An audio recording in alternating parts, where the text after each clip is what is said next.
Maawaing Jesus ko, lingapin mo ng mahabaging mong mga mata ang kaluluwa ni Pablo.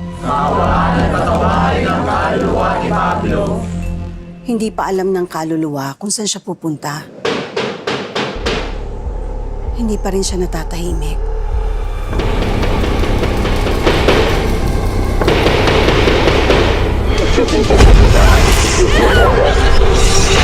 Andito siya ngayon?